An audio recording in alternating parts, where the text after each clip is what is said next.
বন্ধুরা, আজকে একটা নতুন গল্প নিয়ে আসলাম তোমাদের মাঝে। এটা সত্য এবং বাস্তব জীবনের ঘটনা। শেষ পর্যন্ত শোনার অনুরোধ রইল। শুনলে তোমার মধু চলে আসবে। দেরি না করে চলো শুরু করা যাক। কক্সবাজারে আমি এবং আমার স্যার একটি হোটেল রুম ভাড়া নিয়েছিলাম। সেখানে আমরা একটি প্রজেক্টের কাজ করতে গিয়েছিলাম। স্যার আমি একসাথে একই রুমে একই বেডে রাত্রে শুয়েছিলাম। স্যারকে আমি খুব বিশ্বাস করতাম। ব্যক্তিগতভাবে স্যারকে আমি যতটুকু চিনি, স্যার এতটা খারাপ না। মনের মধ্যে স্যারের প্রতি অনেক বিশ্বাস ছিল। স্যার আমার সাথে কোনোদিন খারাপই করবেন না। কিন্তু সেদিন রাতে আমার সমস্ত বিশ্বাস তছনছ হয়ে গিয়েছিল। রাত যখন গভীর হল তখন আমি স্যারের আসল রূপটা দেখতে পেলাম। গভীর রাতে ঘুমের ঘোরে স্যার আমার সাথে অনেক বাজে আচরণ করার চেষ্টা করছে। আমি তখন আধ ঘুম অবস্থায় ছিলাম। যখন স্যার আমার এখানে পরিপূর্ণ দখল নিতে চাইল তখন আমার ঘুম ভেঙে যায়।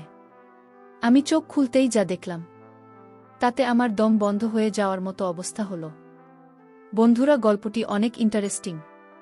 আশা করি পুরো গল্পটি তোমরা অনেক মনোযোগ সহকারে শুনবে। তবে গল্পটি শুরু করার পূর্বে বন্ধুরা, তোমাদের নিকট আমার বিশেষ অনুরোধ, তোমরা অবশ্যই আমার চ্যানেলটি সাবস্ক্রাইব করে আমাকে সাপোর্ট করবে। হ্যালো বন্ধুরা, আমি রূপালী চক্রবর্তী। তবে আমার ডাক নাম রূপালী। সবাই আমাকে রূপালী নামে চিনে। আমার বর্তমান বয়স 23। বর্তমানে আমি একজন প্রতিষ্ঠিত মডেল অভিনেত্রী। কিন্তু এই মডেল অভিনেত্রী হয়ে ওঠার পিছনে একটি বেদনাদায়ক ঘটনা রয়েছে। আজকে তোমাদের সামনে আমি যে ঘটনাটি বলবো, ঘটনাটি আমার বাস্তব জীবনের একটি গল্প। তবে গোপনীয়তা রক্ষার জন্য আমি আমার ছদ্মনাম ব্যবহার করলাম। আমার দুষ্টুমিষ্টু বন্ধুরা, খুব ছোটবেলা থেকেই আমি একজন বিখ্যাত মডেল হওয়ার স্বপ্ন ছিল। স্বপ্নটা যেন এক পর্যায়ে আমার নেশায় পরিণত হয়ে গেল। মনের মধ্যে সবসময় কল্পনা জল্পনা করতাম, কিভাবে আমি একজন বিখ্যাত মডেল হতে পারি, দেশের নামকরা মডেল হতে পারি। খুব ছোটবেলা থেকেই স্বপ্নটা মনের মধ্যে পোষণ করতে থাকি। স্কুলে পড়ার সময় আমি বিভিন্ন সাংস্কৃতিক অনুষ্ঠানে অভিনয় করার চেষ্টা করতাম এবং ভালো নৃত্য করার চেষ্টা করতাম। আর সবসময় একজন মডেলের গুণাগুণ থাকা দরকার। ওই সবগুলো বৈশিষ্ট্যই আমি অর্জন করার চেষ্টা করতাম। আমি দেখতে অনেক সুন্দর, সুদর্শন এবং স্মার্ট ছিলাম।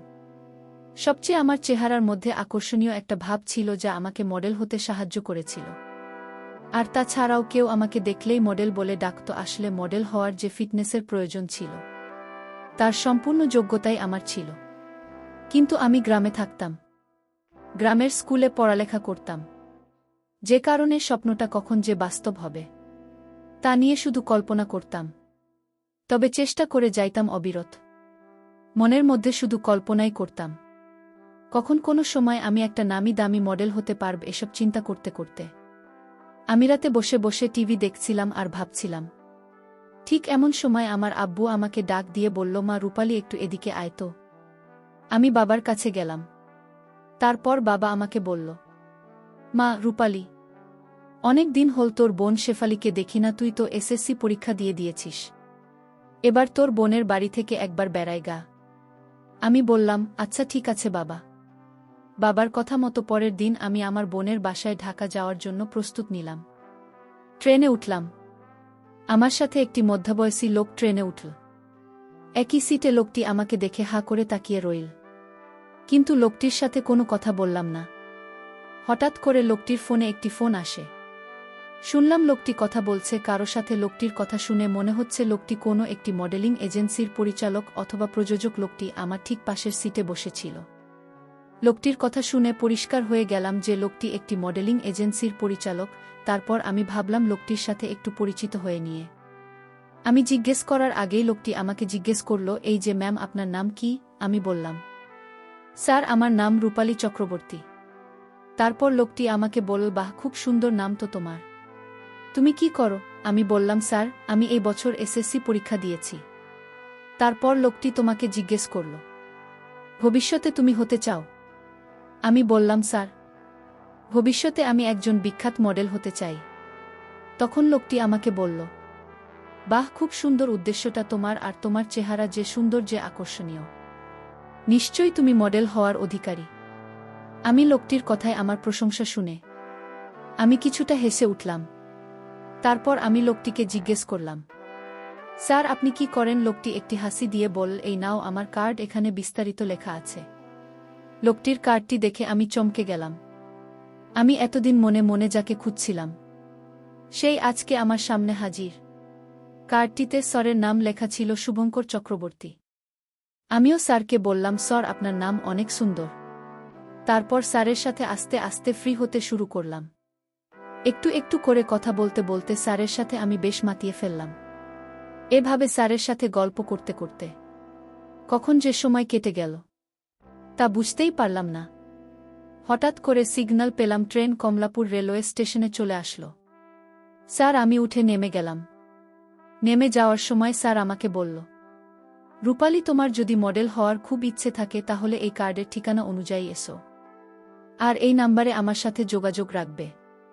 আমি বললাম, আচ্ছা ঠিক আছে স্যার, আর আমাকে ফোন দিও। তাহলে আমি তোমাকেই বলে দেব তোমাকে কোথায় আসতে হবে। যদি তোমার একান্ত ইচ্ছা থাকে তাহলে কেবল আমার সাথে যোগাযোগ করতে পারো। স্যারের কাছ থেকে বিদায় নিয়ে আমি আমার বোনের বাসায় চলে গেলাম।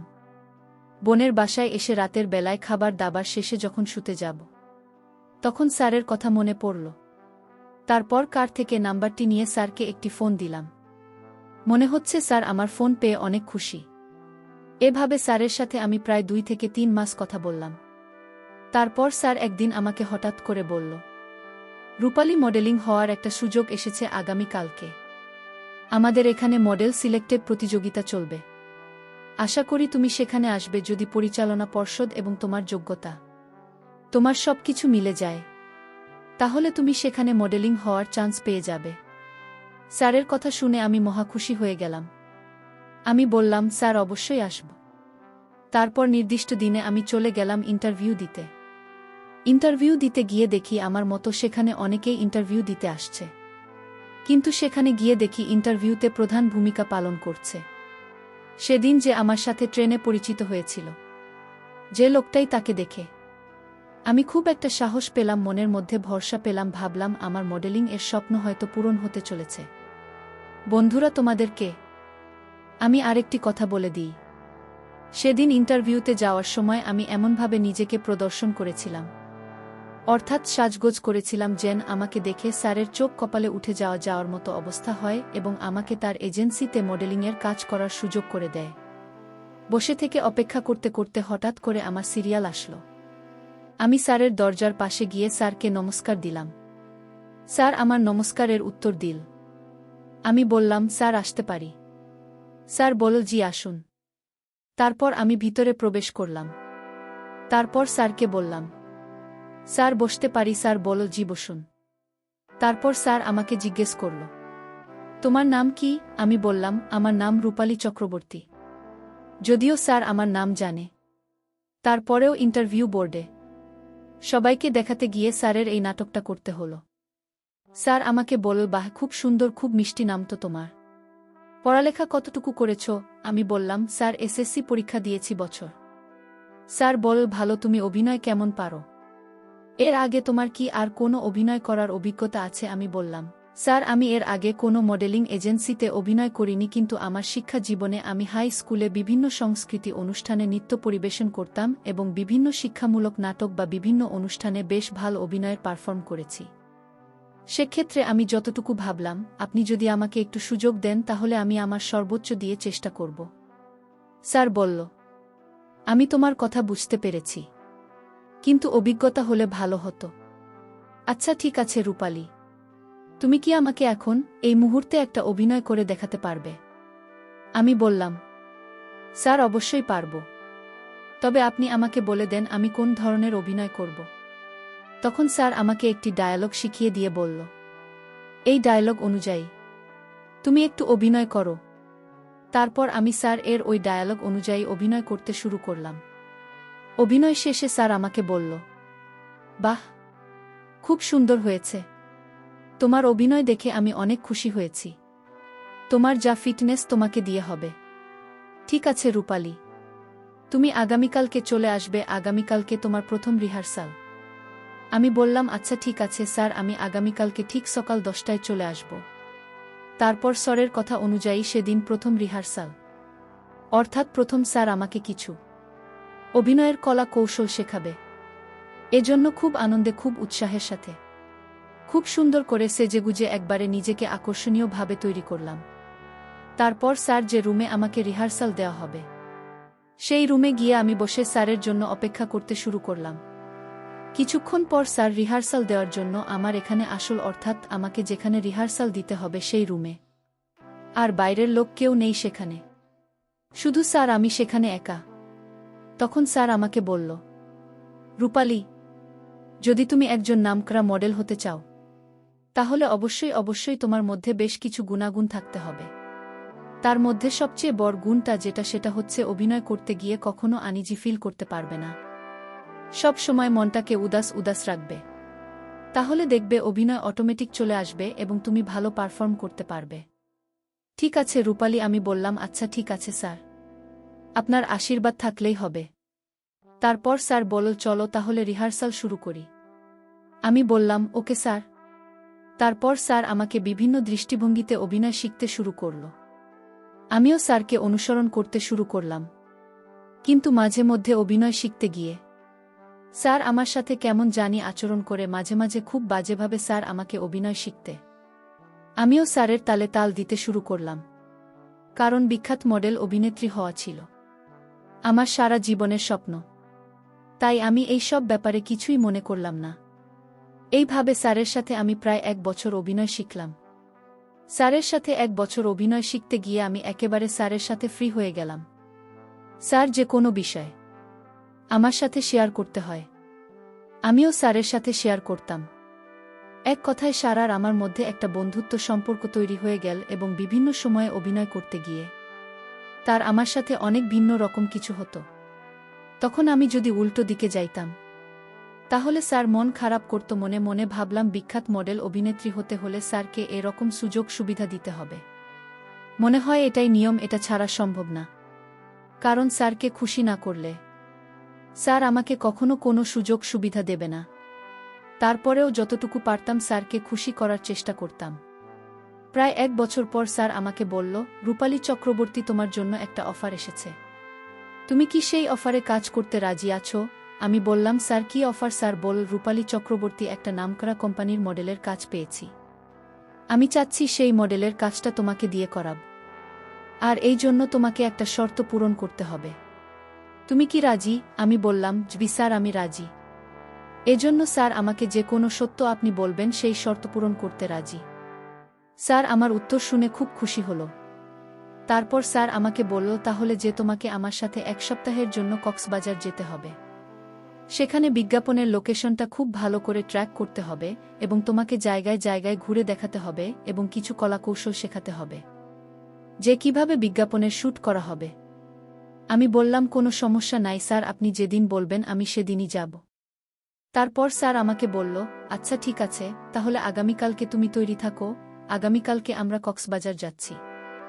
আমি বললাম ঠিক আছে স্যার, আমি আগামীকালকে একেবারে রেডি হয়ে চলে আসব। তারপর স্যারের সাথে আমি চলে গেলাম।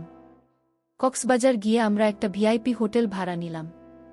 কিন্তু আমার স্যারের সাথে প্রথম প্রথম থাকতে খুব অসুবিধা হচ্ছিল।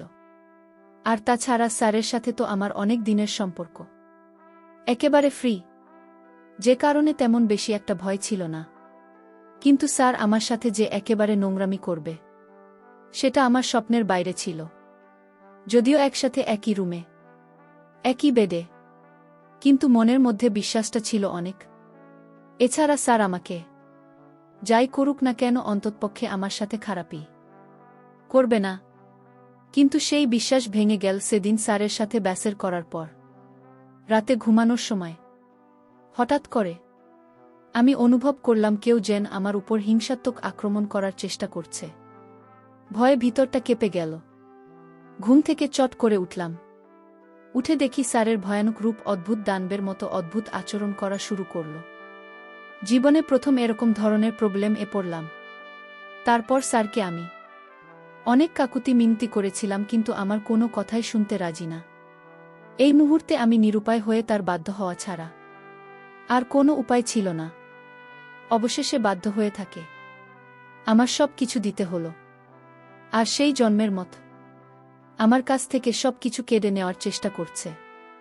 কি ভয়ানক! স্যারের রূপ জীবনের প্রথম এত বড় জিনিসটা আমার এখানে নিতে অনেক কষ্ট হচ্ছিল, মনে হচ্ছিল যেন আমার সব কিছু এলোমেলো হয়ে যাচ্ছে। আমি জোরে জোরে নিঃশ্বাস নিতে শুরু করলাম। কোনো কথাই বলতে পারছিলাম না, কারণ তার ওটা ছিল বিদেশিদের মত। ওই তো বটেই, ছোট জিনিস, তাকে কিভাবে নেই? তারপরেও সে আমাকে কোনোভাবেই ছাড় দিল না। প্রায় 2 থেকে 3 ঘন্টা এলোপাতাড়ি করার পর সে আস্তে আস্তে দুর্বল হয়ে গেল এবং তার সমস্ত ইচ্ছা, সমস্ত খায়েশ মিটিয়ে নিল। বন্ধুরা, অবশেষে আমার ভাল লেগেছিল। বন্ধুরা, সেই রাতটি কখন বলতে পারবো না। অবশেষে আমাকে মডেল হওয়ার সুযোগ দিয়েছিল, কিন্তু বিনিময় কেড়ে নিয়েছিল আমার জীবনের শ্রেষ্ঠ সম্পদ। বন্ধুরা, এখন আমি অনেক বড় মাপের মডেল অভিনেত্রী, কিন্তু সেই দিনটির কথা এখনো মনে পড়লে খুবই অনুশোচনা ভোগী। পরিশেষে আমি তোমাদেরকে বলব, বন্ধুরা, তোমরা চলার ক্ষেত্রে বিভিন্ন উপায়ে বিভিন্ন লোকের সাথে পরিচিত হয়ে থাকতে পারো, কিন্তু তোমরা অপরিচিত কাউকে কখনো মন থেকে বিশ্বাস করো না। মন থেকে বিশ্বাস করলে হয়তো আমার মতো তোমাদেরকেও এরকম অবস্থা হতে পারে। অপরিচিত বেশিরভাগ লোকই তোমার কাছ থেকে কোনো কিছু রসিলার সুবিধা নেওয়ার চেষ্টা করবে, কিন্তু যখন তাদের সুবিধা নেওয়া হয়ে যাবে তখন তোমাকে ছুঁড়ে ফেলে দেবে। যেমনটা হয়েছিল আমার জীবনে, শুধুমাত্র একটা সামান্য মডেল তৈরি করার জন্য আমার জীবনের শ্রেষ্ঠ সম্পদ, আমার সম্ভ্রম, তার কেড়ে নিয়েছিল। শত কাকুতি মিনতি করেও কোনো কাজ হল না। বন্ধুরা, আজকে এই পর্যন্তই। ভিডিওটি ভালো লাগলে একটি লাইক দিয়ে চ্যানেলটি সাবস্ক্রাইব করে আমাকে সাপোর্ট করবে। পরিশেষে তোমাদের সুস্বাস্থ্য কামনা করি।